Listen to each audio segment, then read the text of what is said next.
Oh man, that was Eggman the video game part 1. As always, I'm going to tell you what I liked, what I didn't like, and then I'm going to give it a score before we move on to part 2. So I'm going to keep this brief because obviously part 2 will end this, but my initial impressions just based on part 1 is I liked it. I feel the writers really had like a coming together after like the critiquing they got from the other finale of season 1 when Shadow showed up. In which, I mean, they still didn't do anything about explaining where he came from or how he's here or whatever, but I feel at this point it's not important. He's already here. It's just that Shadow's here. Let's deal with him now. So the fact that Shadow is here, and they seem to have done him a little better this time around as far as showcasing how strong he is, because like it makes me wonder though, where has he been these whole few episodes? Like, has he just been brooding in that cave and just going around that canyon for a while? I don't know.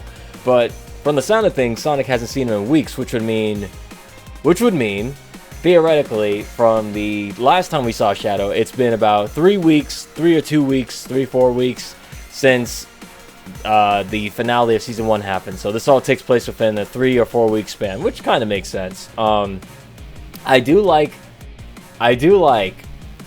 how well the action scenes were this time around. Like, usually the action scenes for most of the fights are kind of stiff a little bit, if you guys understand what I mean. Like, they're kind of just, you know, same old Sonic jumps on an enemy, Tails hits it with a wrench, Knuckles punches 1 or 2, Sticks hits it with a stick or throws a boomerang at it, Amy hits it with a hammer, and that's pretty much it.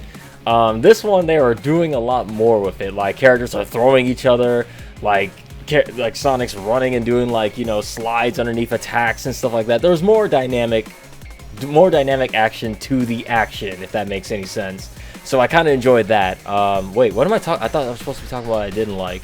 You know what? Screw it. I'm doing it out of order because I'm just going off of everything off the top of my head. What I didn't like, however, I know it's part of having an 11-minute long episode structure is the reasoning for Shadow going out to fight Sonic and all that.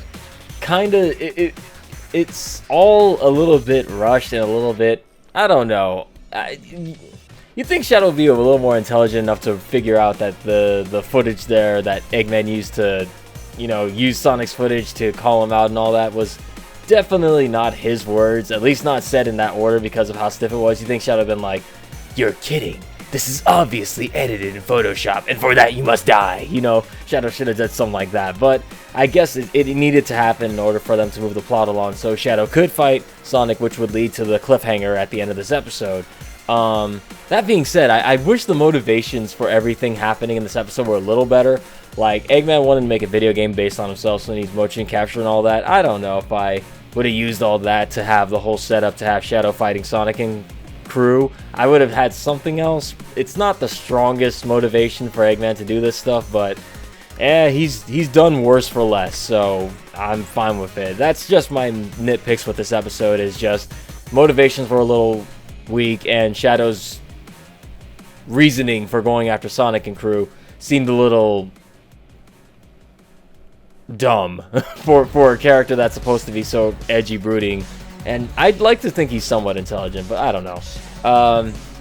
Again, though, when Shadow did get there, I love the beatdown he gave to the whole Sonic Boom crew. It's pretty much what you'd imagine it go like. Like, yeah, Knuckles can't hit him, and if he could, I'd imagine he'd do some damage, but nah, you can't fight a guy with chaos control? I'm sure that's what he's using. I'm pretty sure that's what he's using. Or else teleportation would just seem odd. But yes, off the top of my head, let me just quickly scroll through and see if there's anything else that stood out to me. Yeah. That's pretty much it, really. Just, I didn't really care for Eggman's motivations. Shadow's reasoning for going after Sonic wasn't too great, but everything else about the episode was fine. I liked it. Yeah. So let's head on over to part 2. I will see you guys then. Actually, wait, I didn't give this one a score. Let me give this one a B. Not a B minus, not a B plus, a B. Just a regular old B. That's what this episode feels like to me. I'll grade it totally, like, on a whole, once I see the next episode, part 1 and part 2, collectively will get combined together to get their final grade. But that's all of my impressions for now.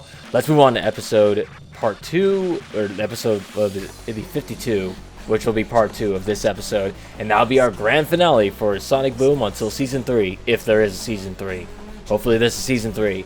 In the meantime, guys, I'll see you all then. Stay tuned.